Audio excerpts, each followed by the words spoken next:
Olá pessoal, sejam bem-vindos e bem-vindas a mais um episódio da série Roteiros que você tem que assistir antes de morrer ou antes de virar um roteirista ou uma roteirista profissional. E chegamos aos anos de 2000. É isso mesmo, um ano muito importante, uma década muito importante para a indústria do cinema. Alguns fatos que ocorreram fora do contexto do cinema, né, no campo político, no campo social, econômico, impactaram o mundo como um todo. Tanto para o lado negativo, mas também para o lado positivo. E algumas grandes franquias que estão fazendo sucesso até hoje foram lançadas nos anos de 2000. E tudo isso tem relação com o que eu falei para vocês no episódio dos anos 90, exatamente, quando lá nos anos 90 a indústria do cinema e da computação gráfica começou a explodir, a expandir, transformando os nossos filmes, né, para a vida toda. Então fique com a gente até o final, que esse é um ano muito legal, é um ano que vale a pena você conhecer um pouquinho da história do cinema para você entender cada vez mais como os roteiros estão ligados ao contexto e como a gente roteirista deve pensar muito nesse contexto a hora que a gente vai escrever os nossos filmes. Fique com a gente. Muito bem, pessoal, a década de 2000 não dá para a gente fugir muito de um filme que foi o maior vencedor do Oscar até hoje, né? Um dos 3 maiores vencedores do Oscar até hoje. Nós temos 3 filmes que ganharam 11 Oscars. Ben-Hur, lá em 1960, Titanic, também com 11 Oscars, em 1998, e Senhor dos Anéis, O Retorno do Rei, em 2004, que também levou 11 estatuetas. Foram os maiores ganhadores até hoje e dificilmente um filme vai conseguir derrubar essas 11 estatuetas, porque a concorrência hoje ficou muito mais complicada. Antes, grandes produções, poucos estúdios que tinham dinheiro para investir em grandes produções, tinham aí capacidade para concorrer e tentar levar tantos Oscars assim. A Avatar, por exemplo, que tem uma grande produção, gastou milhares de dólares no seu filme, não concorreu em muitas categorias, exatamente porque é um filme carregado e baseado quase que todos nos efeitos especiais. Hollywood não gosta muito disso não, né? Ele gosta de boas histórias, ele gosta de bons atores, figurino, que o figurino seja construído por alguém mesmo e não uma computação gráfica, né? Tudo tem o seu lugar, mas enquanto não tivermos um filme que se assemelhe um pouco àquele esmero da produção, aquele detalhe, aquela riqueza de detalhe, como foi Ben-Hur, como foi Titanic, como foi Senhor dos Anéis, dificilmente nós vamos ter um filme aí que ganhe 11 estatuetas novamente. Então, sendo assim, a gente vai falar um pouquinho do Senhor dos Anéis, mas mais pra frente.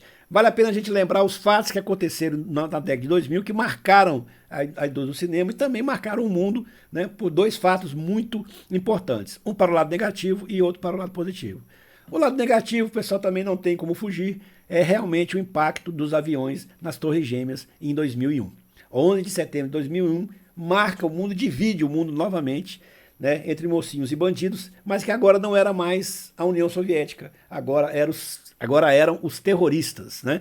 E geralmente esses terroristas sendo árabe, palestino, né? Essa característica, essa coisa caricata que o cinema americano traz demais. Parece um clichê a gente falar que o mundo mudou, mas realmente mudou. Né? Não só a questão econômica, política, mas também a possibilidade agora que os Estados Unidos tinha de investigar e procurar qualquer pessoa no mundo inteiro que estivesse representando algum risco para a soberania ou para os americanos, né? Para a soberania do país ou para os americanos. Tanto que um dos grandes filmes que fez sucesso nos anos de 2000 foi um documentário, não foi um filme de ficção, foi um documentário do Michael Moore, cineasta mundialmente famoso, principalmente depois desse filme, chamado Fahrenheit 11 de Setembro, onde ele faz ali um documentário sobre o ataque às Torres Gêmeas, analisando uma série de teorias da conspiração que tentavam explicar o ataque. O interessante é que nessa época, nessa década, nós não tivemos muitos filmes que retratassem o ataque em si, ou tentassem achar os culpados, ou que tentassem achar as causas do ataque. Nós tivemos esse documentário, teve um filme do Oliver Stone de 2006, As Torres Gêmeas, mas que não está centrado no ataque em si, mas sim no resgate, com 2 soldados, 2 bombeiros, né, americanos que ficaram soterrados e conseguiram ser resgatados. Um filme muito legal, além de sensível, muito bem feito, principalmente o desabamento, porque a gente é colocado como se estivesse lá dentro, né, do prédio, junto com os atores. Então, um filme muito legal. E também o filme O Night de 93, que foi o avião sequestrado que não atingiu a Casa Branca. Ele estava em direção à Casa Branca, mas os passageiros conseguiram tomar o avião, pelo menos é o que se especula, e o avião caiu antes de chegar à Casa Branca. Então, assim, são filmes que falam um pouco dessa época, mas não já necessariamente tratam dos ataques. Nós vamos ver depois, em 2010, filmes que já retratavam essa guerra ao terror. Né? Então isso é que é importante. 2001, gente, mudou o mundo mesmo. Parece um clichê falar isso. Mas o mundo foi outro depois dessa década. Você que nasceu em 2000 não vai lembrar de nada disso. Mas principalmente pela possibilidade que o americano, agora que o governo americano tem, de investigar qualquer pessoa no mundo. Né? Nós também tivemos um outro filme muito importante, Snowden, né? Que é um documentário também que mostra como os Estados Unidos conseguia vasculhar e encontrar qualquer pessoa no mundo pelo e-mail dela, pela ligação de celular. Tudo isso permitido por uma lei que depois dos ataques, que foi sancionada nos Estados Unidos, permitindo aí o fim da privacidade. Né? Isso até a discussão até hoje, né? Ainda não foi resolvido. Então nós vamos ver que a guerra, que não era mais uma guerra econômica ou de ideologia ao comunismo, passou a ser uma guerra ao terror. Então todos os filmes lidam com outro terrorista. E infelizmente essa caricatura, né, do terrorista árabe ou palestino, que sempre é o malvado, que sempre é o vilão da história.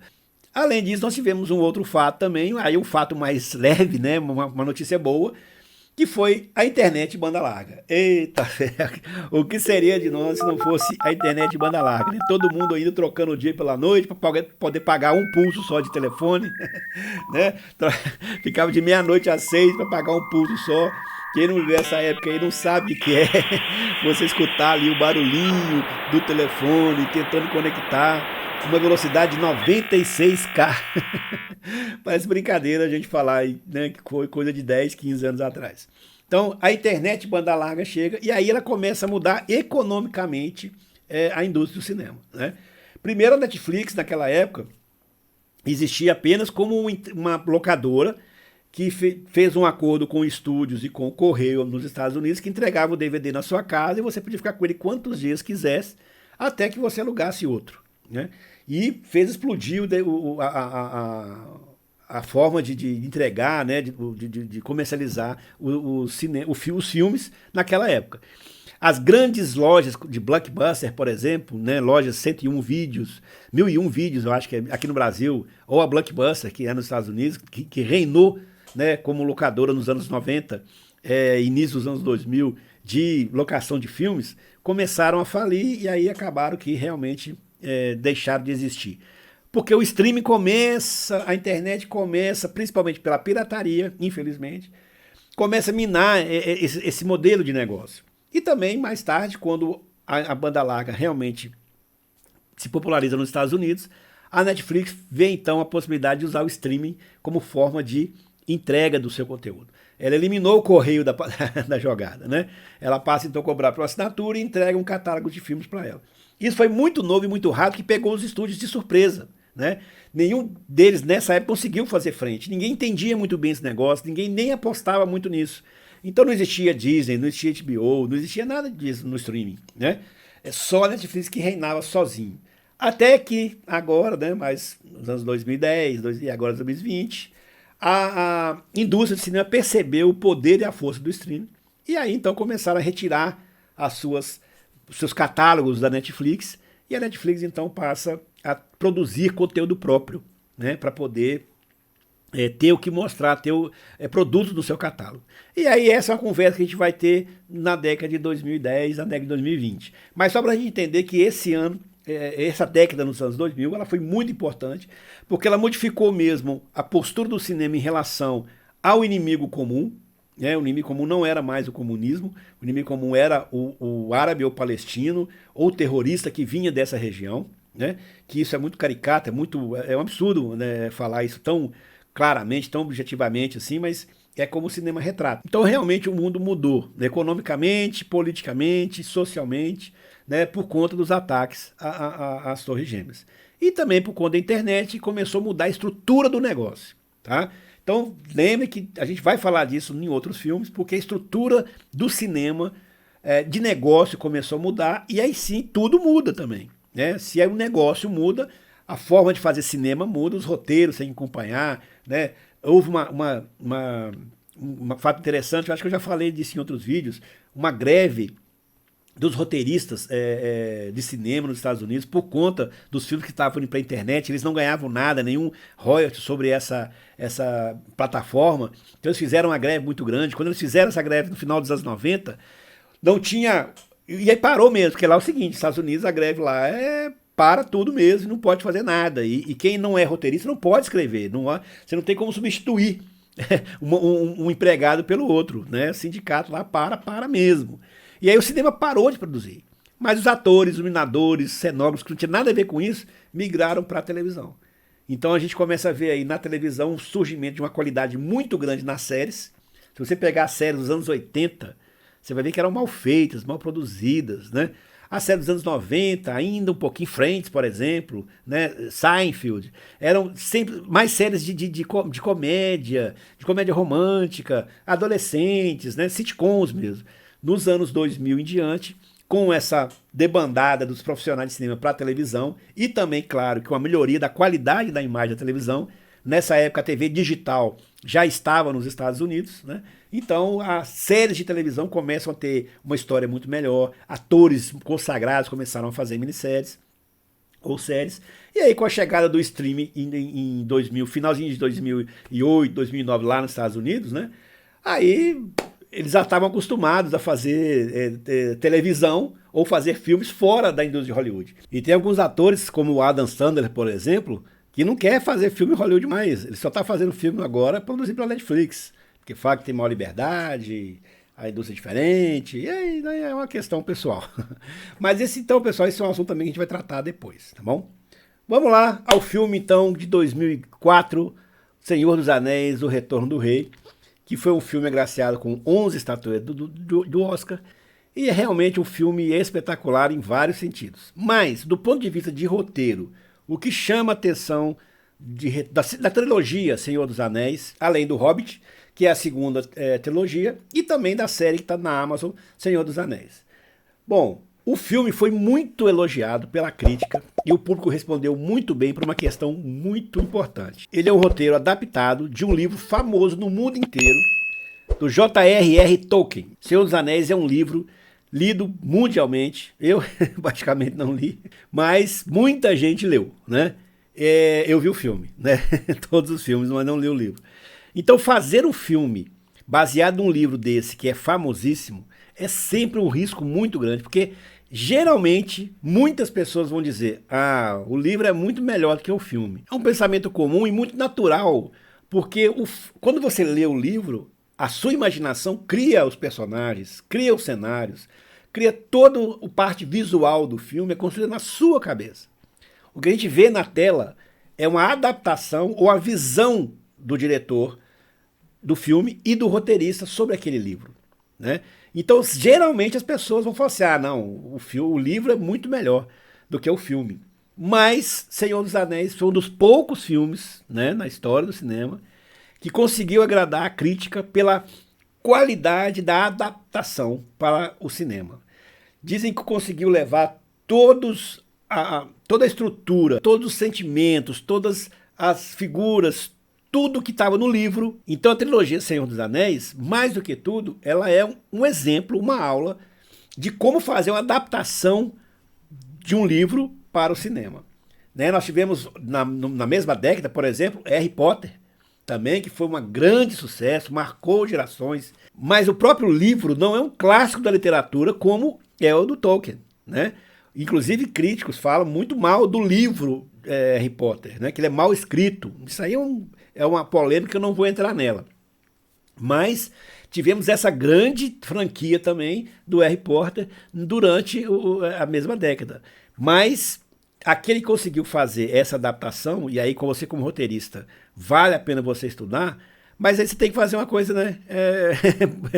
Talvez muita gente não vai querer fazer. Você tem que ler o livro e ver o filme, né? Senão você não vai conseguir comparar e ver como a adaptação foi bem feita ou não, né? Se ela foi realmente bem feita ou não. A questão é o seguinte, eu até fiz uma live já aqui no canal também, sobre o quanto é difícil você fazer uma adaptação de um livro para um filme, para uma série de televisão. É muito complicado você tirar da literatura, que tem uma estrutura própria, e levar para uma outra linguagem, apesar de ser a mesma história, mas numa outra linguagem, numa outra plataforma, que é o cinema. Feito por várias outras pessoas, né? Porque o livro é você escrevendo, é o autor escrevendo ali, o editor revisando, né? E a relação depois é pessoal de cada leitor com o livro. O filme não, ele é consumido em grandes audiências, ele é produzido por mais de 500 mil pessoas, dependendo da produção. Então não é uma tarefa fácil você fazer uma adaptação, tá? Se você quiser começar, e às vezes para o roteirista é difícil ele criar uma história original, ele parte para o roteiro adaptado. É muito comum isso acontecer, até como treinamento. Você pega a história principal de um livro, e aí você cria uma história baseada no livro, não precisa ser a história do livro, né? Você pode pegar uma história conhecida, né, inclusive, de um livro conhecido, e fazer como exercício para você criar ali, baseado naquela história. Você pode colocar personagens diferentes, você pode colocar a época diferente do livro, você pode encurtar a história, fazer um curta baseado naquela história, pegar os pontos principais da narrativa, da estrutura, né? Isso é um ótimo exercício para quem quer estar começando, para quem quer ser roteirista.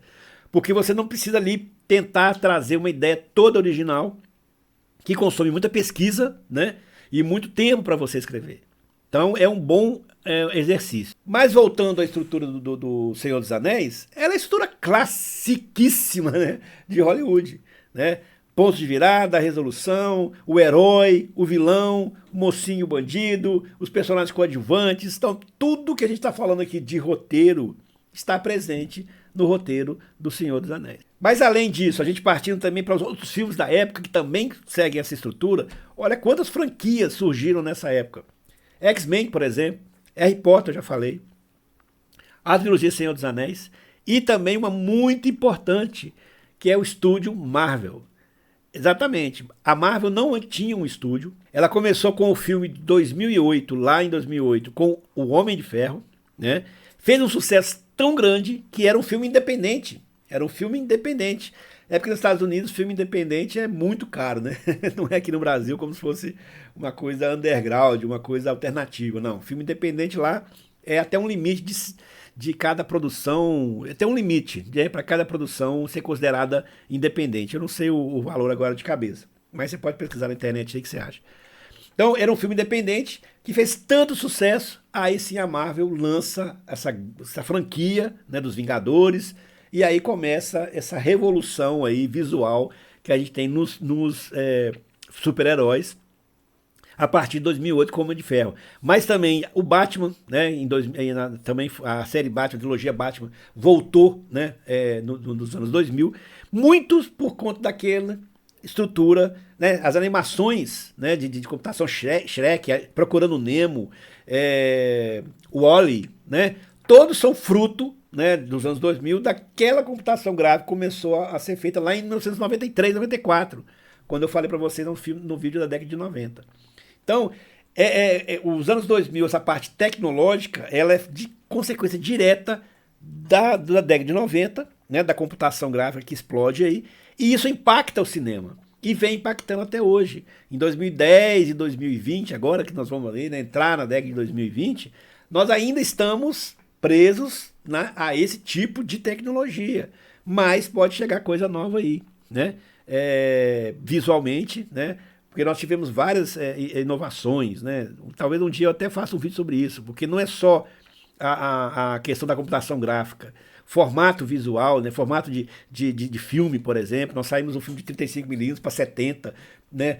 O taxa de quadros, que no cinema era 24. Senhor dos Anéis, por exemplo, foi filmado numa taxa de quadro diferente, né? Tudo isso para criar efeitos visuais, efeitos que impactam e que marcam, né? A trilogia Hobbit, né, que eu estou falando, ela foi filmada numa velocidade maior do que os 24 quadros por segundo que o filme tinha. Tudo isso eletronicamente, porque agora o cinema não tem filme mais, tudo agora é eletrônica, né? Então mudou completamente a tecnologia, vem impactando a indústria de cinema completamente. E as histórias também. O roteirista agora pode imaginar mais coisas, pode sonhar com mundos, né? Às vezes ele exagera, como Doutor Estranho e o Multiverso, né? É um filme que, coitado, né, perdeu uma grande oportunidade de fazer um filme bom, né? Com um bom ator, com uma boa atriz, muito dinheiro, e perderam a oportunidade, fizeram aí uma coisa carregada em efeito especial que a gente nem entende o filme direito, né? Quando vai assistir. Mas fica aí a dica para você que quer ser roteirista, do Senhor dos Anéis, roteiro adaptado, faça uma análise profunda desse filme, do roteiro, leia o livro se você quer fazer uma comparação, ou veja críticas, né? Estude mais sobre isso, para ver como é difícil, mas muito válido, você fazer uma adaptação. E olha, eu vou te falar uma coisa, tem roteiristas que é mais bem pago por adaptar um livro do que por uma história original, viu? Porque realmente é muito trabalhoso. Ainda mais pegar um livro clássico, por exemplo, desse, como O Senhor dos Anéis, transformar o Hobbit também, que é também um livro do Tolkien, você transformar isso em filme, né? Isso é um trabalho árduo, caro, mas muito prazeroso, né, pro roteirista. Então, anos 2000 é isso aí. Várias franquias de super-heróis começaram nessa época, vários filmes que agora tinham um novo inimigo, que era a guerra ao terror, a guerra ao terrorismo, né? As animações cada vez mais ambiciosas, roteiros mais... vou até fazer um vídeo aqui, gente, vou até dar um spoiler. Eu estou preparando um vídeo aqui das animações de Hollywood, principalmente da Disney, da Pixar, que não são para criança. A história não é para criança, né? Ela é para o pai que leva a criança a assistir, né? Mas a animação em si são histórias cada vez mais, mais densas, não vou pesadas, mais densas ou mais profundas, né? Então algumas animações realmente chamam a atenção para um roteiro muito elaborado, que não para criança, né? A própria série Contos do Jedi, da Star Wars, que está na Disney, aquilo não é para criança, né? Aquilo realmente é para fã, adulto que gosta de animação. Se a criança vai assistir aquilo lá, vai ficar com trauma, porque tem algumas mortes ali na animação que foram muito, muito difíceis, assim, de uma criança que está acostumada a ver Toy Story, vou ver o Jedi, porque é da animação também, vai chorar, vai ficar com sono e vai ter pesadelo. Tá bom, pessoal? Espero que você tenha gostado. Ano 2000, próximo vídeo 2010. Se você não é assinante do canal, deixa aqui seu like, assine o canal, compartilhe com quem você quiser, para motivar a gente a continuar fazendo esse material para vocês. Ok? Tudo de bom, pessoal? Boa jornada e até o próximo vídeo.